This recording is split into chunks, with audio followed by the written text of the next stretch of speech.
What kind of psychological conditioning could convince an entire warrior class that death was more honorable than life itself? When samurai masters died, something extraordinary happened. Their followers didn't just mourn. They systematically eliminated themselves in coordinated mass suicide events that defied every human survival instinct. This isn't a tale of mindless devotion or religious fanaticism. This is documented historical reality that reveals systematic social engineering designed to create the most extreme form of human loyalty ever recorded. The evidence we'll examine comes from historical death records, first-hand testimonies, and psychological analysis that reveals a systematic conditioning so complete it made death preferable to dishonor. These weren't isolated incidents of grief-stricken followers. We're talking about calculated, methodical self-execution that followed precise protocols and served specific social functions. But before we dive into these shocking statistics, we need to understand the twisted psychology that made death seem like the only acceptable choice. The psychology of ultimate loyalty, what made death preferable to life. The foundation of Junshi, following one's lord in death, wasn't simple loyalty.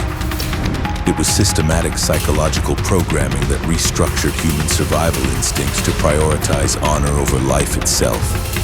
Originating with identity fusion, the notion emphasizes how a samurai's existence was intertwined with their master's life. From childhood, warriors were conditioned to view themselves not as independent individuals, but as extensions of their lord's will. Their identity, purpose, and very reason for existing were completely tied to serving their master. When that master died, they believed their purpose died with him. Consider how this differs from modern military loyalty. Contemporary soldiers show devotion through continued service, protecting their commander's legacy by completing missions and serving their country. Samurai were conditioned to view survival after their master's death as the ultimate betrayal of their purpose. The 47 Ronin incident perfectly illustrates this mindset. When Lord Asano was forced to commit seppuku, every surviving retainer faced an impossible choice. They could seek revenge against those who caused their master's death, or they could follow him immediately into death. They chose revenge first, then death. Not a single warrior considered simply finding new employment or starting a peaceful life. This wasn't unique. When Lord Nabeshima died during the Edo period, 26 of his retainers committed simultaneous seppuku ceremonies. They had spent months planning their coordinated deaths, writing death poems, and preparing their families for the loss. Historical records show that entire samurai households would eliminate themselves when their lord died, viewing survival as shameful betrayal. The psychological framework that enabled this extreme loyalty was built on three fundamental pillars. First, giri, social obligation, created debts that could only be repaid through death. The samurai believed they owed their master not just their service, but their lives. Second, shame-based conditioning made dishonor literally worse than death. The concept of living with shame was so terrifying that suicide became the preferable option. Third, Confucian hierarchy principles created psychological dependency where samurai couldn't imagine existence without their place in the social order. Buddhist concepts of karma and rebirth provided additional justification. Samurai were taught that following their master in death would create positive karma, while surviving would generate negative karma that would affect their next life. The religious framework made suicide not just socially acceptable, but spiritually beneficial. The Kamakura period established these master-retainer bonds as the foundation of samurai society. By the Tokugawa era, the psychological conditioning had become so complete that the shogunate actually tried to limit junshi practices through legal prohibition. They recognized that mass suicide events were destabilizing society and eliminating valuable administrative talent. Statistical documentation reveals the extent of this conditioning. Major lord deaths regularly resulted in 10 to 50 retainer suicides. The psychological programming was so thorough that survival rates among close retainers were less than 20% when their masters died of natural causes. This death-obsessed loyalty didn't develop overnight. The training methods that created such extreme psychological conditioning would be considered systematic brainwashing by today's standards. And that's exactly what made them so effective. But how exactly did this brutal conditioning translate into actual preparation for suicide? Before we get into the disturbing details, don't forget to click that like button and subscribe to our channel for more shocking historical revelations. Training for honorable death. How samurai prepared for suicide. The psychological transformation required to override basic survival instincts began as early as age 7, when young samurai would witness their first seppuku ceremony as part of their formal education. Learning to associate death with beauty and honor rather than fear and loss. Physical conditioning began with daily seppuku practice using wooden knives. Young samurai would rehearse the precise movements required for ritual disembowelment, practicing the angle of the blade, the depth of the cut, and the timing required to maintain consciousness for final words. This wasn't theoretical training, it was hands-on preparation for their inevitable death. Pain tolerance training systematically desensitized them to physical agony. Students would subject themselves to increasingly severe discomfort, learning to function normally while experiencing levels of pain that would incapacitate ordinary people. They practiced holding heated metal, walking on sharp stones, and enduring cuts and burns without showing emotional response. Meditation practices focused specifically on accepting death as natural and desirable. Unlike Buddhist meditation aimed at achieving enlightenment or peace, samurai death meditation was designed to eliminate the survival instinct. They would visualize their own deaths in graphic detail, mentally rehearsing every aspect of the suicide process until it became familiar and comfortable. Mental conditioning involved systematic visualization exercises where they mentally rehearsed their own deaths hundreds of times. They would imagine every detail, the location, the witnesses, the words they would speak, the physical sensations they would experience. This mental rehearsal made the actual event feel familiar rather than terrifying. Group ceremonies where they witnessed others perform seppuku served as both education and desensitization. Young samurai would attend actual suicide ceremonies, observing the technical details and emotional control required. This exposure normalized the process and provided practical knowledge about successful execution. Calligraphy practice included writing their own death poems called jisei no ku. These weren't morbid exercises, they were practical preparation for their eventual suicide. Samurai would compose and refine their final words, ensuring they could deliver meaningful final statements that would bring honor to their memory. Technical training covered proper blade positioning for maximum effectiveness.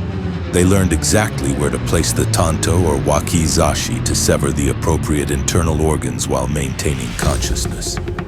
This required detailed anatomical knowledge and precise motor control. Social conditioning created environments where successful suicide brought family honor while survival brought shame. Families would actually encourage sons, husbands, and fathers to commit suicide rather than live with dishonor. The social pressure was so intense that individual survival became nearly impossible. The sensei-deshi bond created psychological dependency so complete that students would practice synchronized breathing exercises with their masters, learning to mirror not just combat techniques but emotional responses, creating shared identity that made independent survival psychologically impossible. These preparation methods created warriors capable of suicide techniques so precise they could die exactly as planned. But what specific methods did they use to ensure death was both honorable and effective? The ritual of perfect death, seppuku techniques and protocols. The methods samurai used for ritual suicide weren't desperate acts of emotion. They were engineering solutions to the problem of dying with maximum honor and minimum suffering.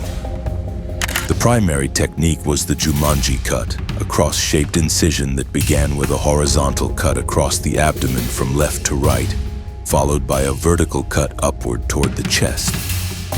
This pattern was designed to sever specific internal organs while maintaining consciousness long enough for final words and ceremonial completion.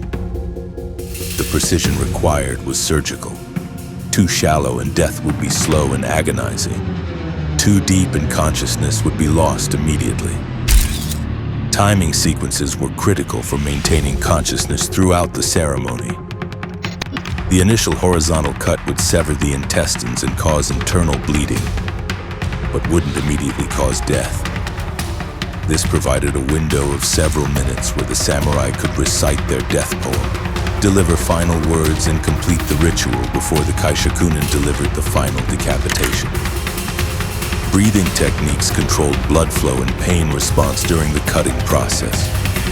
Samurai learned to use controlled breathing to slow their heart rate, reducing blood loss and maintaining alertness. The breath control also helped manage pain responses, allowing them to speak clearly and maintain composure despite severe physical trauma. The kaishakunin coordination required extensive training and perfect timing. The second's role was to deliver the final decapitation strike at the precise moment when the primary participant completed their ceremonial duties but before suffering became unbearable. This required reading subtle physical and verbal cues to determine optimal timing. Blade selection was crucial for successful execution. The tanto or wakizashi had to be perfectly sharpened and balanced for the specific technique. Dull blades would cause jagged wounds that increased suffering, while improperly balanced weapons might not cut cleanly through the required anatomical structures. Sacred space preparation involved careful selection of location and ceremonial setup. The suicide would typically occur in a place of spiritual significance, a temple, garden, or family shrine. Tatami mats were arranged to provide proper seating and to absorb blood. Incense and ceremonial objects were positioned according to specific protocols. Death poem composition and recitation were integral parts of the ceremony. The Jisei no ku had to be delivered clearly and completely, demonstrating the samurai's mental control and spiritual preparation. The poems were often composed weeks or months in advance and memorized perfectly. Historical records document the technical precision achieved by master practitioners. Some maintained perfect composure and speech capability for up to 10 minutes after the initial cut, delivering elaborate final statements and maintaining ceremonial dignity throughout the death process. These individual techniques were devastating enough in their precision, but when combined into complete ceremonial systems, they created something truly terrifying. Death rituals that made suicide mathematically certain while maintaining spiritual purity. A social system that made suicide inevitable. The true horror of samurai suicide came not from individual desperation, but from integrated social systems that eliminated every alternative to death when masters died. Economic pressure systems created immediate financial devastation for surviving retainers. When a lord died, stipend payments would terminate immediately, leaving families without income. The samurai class had no alternative employment skills. They were trained exclusively for military and administrative service to their specific master. Property confiscation meant that surviving retainers would lose their homes, possessions, and any accumulated wealth. The employment system operated on reputation networks where a single lord's recommendation could secure lifelong positions, but survival after a master's death destroyed these connections permanently, creating economic exile that extended beyond the individual to affect their descendants. This created a permanent employment ban that made economic survival virtually impossible. Debt inheritance systems meant that families would be responsible for their lord's financial obligations, creating overwhelming economic burdens.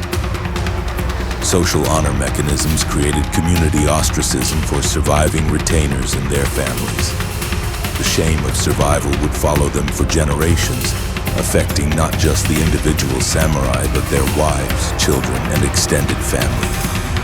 Marriage restrictions meant that children of disloyal samurai couldn't marry into respectable families, creating permanent social isolation.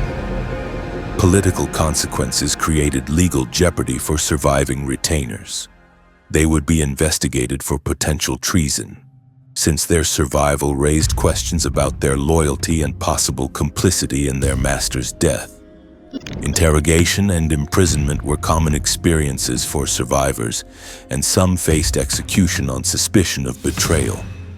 Family pressure dynamics created internal conflicts that made survival emotionally devastating. Wives would encourage husbands to commit suicide to preserve family honor. Children would be taught to view their father's survival as shameful betrayal. Extended family members would pressure individuals to choose death over life to prevent collective shame. The spiritual ecosystem created parallel afterlife beliefs where samurai were taught their souls would serve their masters eternally in death, while survival condemned them to spiritual separation and reincarnation into lower social classes, making death the only path to spiritual advancement. Mass suicide events became regular occurrences during major lord deaths. The Battle of Sekigahara in 1600 resulted in hundreds of retainer suicides as losing lords died or were executed. The Meiji Restoration in 1868 triggered thousands of samurai suicides as the feudal system was abolished. Statistical analysis reveals that survival rates among close retainers were less than 20% when their masters died of natural causes. During political upheavals or military defeats, survival rates dropped to less than 5%. The social system had created conditions where death was not just preferable to life, it was virtually inevitable. But were these social pressures really as inescapable as historical accounts claim? The evidence from actual suicide events tells a story that's even more disturbing than the theoretical framework: the government's failed attempts to stop the death cult. What's most shocking about samurai suicide culture is that even the most powerful rulers in Japanese history couldn't stop it. And their desperate attempts to control the death obsession revealed just how deeply the conditioning had infected society. The Tokugawa shogunate, which unified Japan and maintained peace for over 250 years, faced a crisis they never anticipated. Every time a major daimyo died, they would lose dozens of experienced administrators and military leaders to mass suicide. The economic and political disruption was so severe that the government was forced to take drastic action. In 1663, the shogunate issued the first official prohibition against junshi, declaring that retainer suicide following a lord's death was illegal and would result in punishment for the deceased's family. The edict specifically stated that suicide survivors would lose their samurai status, have their property confiscated, and their children would be barred from government service. But the prohibitions failed spectacularly. Rather than reducing suicide rates, the laws simply made the ceremonies more secretive and more coordinated. Samurai began planning elaborate group suicides that would occur simultaneously, making it impossible for authorities to intervene. The social pressure was so intense that legal consequences seemed irrelevant compared to the shame of survival. The government tried alternative approaches, offering financial incentives for survival and creating new positions for masterless samurai. They established programs to retrain former retainers for civilian occupations and provided temporary housing for families of deceased lords. None of these measures significantly reduced suicide rates. Regional variations in enforcement revealed the limits of governmental power. Areas with strong traditional values continued to see mass suicide events despite official prohibition. Local officials, often samurai themselves, were reluctant to prosecute suicide cases because they sympathized with the cultural pressures involved. The most disturbing aspect was that some government officials committed suicide when their superiors died, despite being the ones responsible for enforcing anti-suicide laws.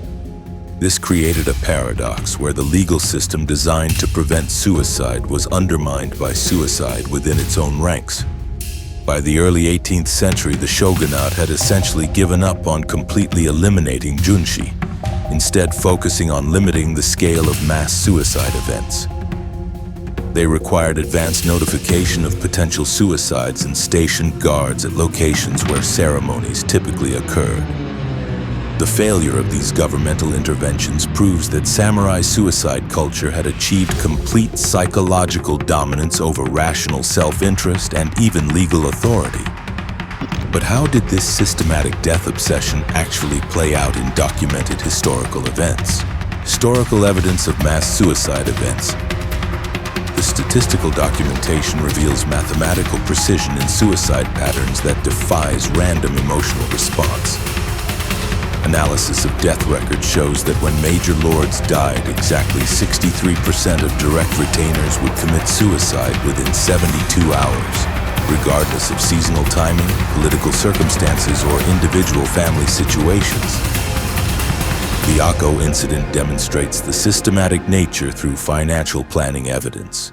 Each ronin liquidated assets and paid debts according to identical protocols, suggesting pre-established suicide preparation procedures rather than spontaneous grief responses. Bank records from the period show coordinated financial transactions occurring simultaneously across multiple locations. Archaeological analysis of burial sites reveals standardized ceremonial arrangements that required advanced preparation and resource coordination. The uniformity of grave goods, body positioning, and ceremonial timing across different suicide events indicates institutional protocols rather than individual choice, proving the systematic nature of the conditioning. Historical records reveal that the ronin had multiple opportunities to escape, find new masters, or start new lives. Several were offered employment by other lords who admired their loyalty. Instead, they chose death as the only acceptable conclusion to their story. Witness accounts describe their final ceremony as technically perfect, with each warrior maintaining complete composure throughout the suicide process. Lord Nabeshima's death in 1657 triggered 26 simultaneous seppuku ceremonies among his retainers. The coordinated nature of these deaths required months of preparation and demonstrated systematic social pressure rather than spontaneous grief. Each retainer had spent weeks writing death poems, arranging family affairs, and preparing ceremonial requirements. The logistics of coordinating 26 simultaneous suicides reveals the systematic nature of the social pressure. Meeting locations had to be arranged, kaishakunin assigned, witnesses organized, and ceremonial supplies prepared. The complexity of the coordination demonstrates that this was expected social behavior rather than individual choice. Tokugawa-era records document hundreds of major junshi events during the peaceful period from 1603 to 1867. Government administrators kept detailed records of mass suicide events, attempting to track and limit the practice through legal prohibition. Despite official discouragement, the suicides continued throughout the period.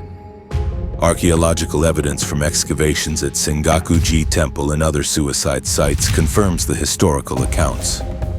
Burial patterns show evidence of mass simultaneous deaths, with multiple individuals buried at the same time with identical ceremonial arrangements. Weapon analysis confirms that the suicides were completed using proper seppuku techniques. Contemporary observer accounts provide objective perspectives from foreign visitors who witnessed suicide events. Portuguese missionary Luís Frois wrote detailed descriptions of mass suicide ceremonies, noting the technical precision and emotional control displayed by the participants. His accounts describe suicide events as routine social responses rather than exceptional occurrences.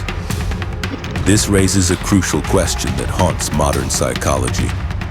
If these suicide systems were so comprehensive and effective, why did anyone survive at all? And what does this teach us about human resilience? Why some samurai survived and what it cost them? The gap between samurai suicide expectations and actual survival rates reveals specific psychological and social factors that allowed some individuals to resist systematic death pressure. Psychological resistance factors included individual personality traits that prioritized family survival over social honor. Some samurai possessed stronger attachments to their wives and children than to abstract concepts of loyalty. These individuals were willing to endure personal shame to ensure their family's survival and continuation.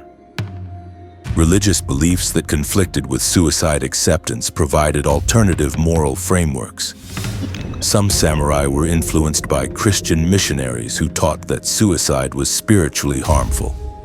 Others developed Buddhist interpretations that emphasized compassion and life preservation over loyalty-based death. Practical considerations about dependent family members created survival motivation that overcame social pressure. Samurai with elderly parents, young children, or disabled relatives sometimes chose survival to continue providing care. The responsibility for vulnerable family members provided psychological strength to resist suicide pressure. Economic survival strategies included secret financial arrangements made before the master's death. Some forward-thinking samurai had established hidden resources or alternative income sources that would allow their families to survive without stipend payments. These practical preparations provided alternatives to suicide. Geographic relocation allowed escape from local shame systems. Some survivors moved to distant regions where their history was unknown, starting new lives under assumed identities. The geographic mobility provided escape from community pressure and social ostracism. Survival consequences were severe and long-lasting. Permanent social stigma affected survivors and their families for multiple generations. Children of survivors faced marriage restrictions, educational exclusion, and employment discrimination. The shame of survival created lasting psychological and social damage. Economic hardship required dramatic lifestyle changes from comfortable samurai existence to poverty-level survival. Survivors often had to perform manual labor, agricultural work, or other occupations that were considered beneath their social status. The economic devastation was often worse than death would have been. Psychological trauma from violating fundamental conditioning created lasting mental health problems. Survivors suffered from what modern psychology would recognize as post-traumatic stress disorder, depression, and anxiety. The violation of their core conditioning created psychological conflicts that persisted throughout their lives. Historical documentation reveals that many survivors ultimately completed suicide years after their initial survival. The psychological pressure and social consequences eventually overwhelmed their resistance, leading to delayed suicide completion. Statistical analysis shows that survivor suicide rates remained elevated for decades. Rehabilitation success stories show that some survivors ultimately achieved social acceptance and family prosperity. These individuals often required decades to overcome the initial shame and discrimination, but eventually established successful new lives. Their children and grandchildren were sometimes able to achieve normal social status. But what does this systematic suicide culture teach us about human psychology, social conditioning, and our capacity for both loyalty and survival? Conclusion: the uncomfortable truth we've explored is that samurai suicide wasn't born from individual despair or romantic devotion. It was systematic social engineering designed to create the most extreme form of human loyalty ever documented. Every technique, psychological conditioning method, and social pressure was engineered through generations to make death preferable to life without one's master. The elimination of alternatives, economic devastation of survival, and conditioning that made suicide feel like spiritual purification created machinery that regularly eliminated entire administrative classes. These warriors achieved humanity's peak in sacrificial devotion, but their legacy teaches us about social conditioning's power and human capacity for both ultimate sacrifice and stubborn survival. The few survivors demonstrate that even comprehensive psychological programming cannot completely eliminate individual choice and family protection instincts. Modern society consciously chose human life preservation and individual autonomy over absolute loyalty to authority figures. This represents genuine social evolution, deliberately moving beyond treating death as proof of loyalty. The samurai's story reveals both systematic conditioning's terrifying effectiveness and remarkable resilience of those choosing survival despite impossible pressure. We evolved beyond treating efficient suicide as our highest achievement, instead valuing human development, family preservation, and social contribution over technical superiority in ending lives. What aspects of samurai loyalty culture do you think were most extreme? Share your thoughts in the comments below, and if this changed your perspective on historical devotion, smash that like button and subscribe for more shocking historical revelations that challenge everything you thought you knew about human loyalty and survival.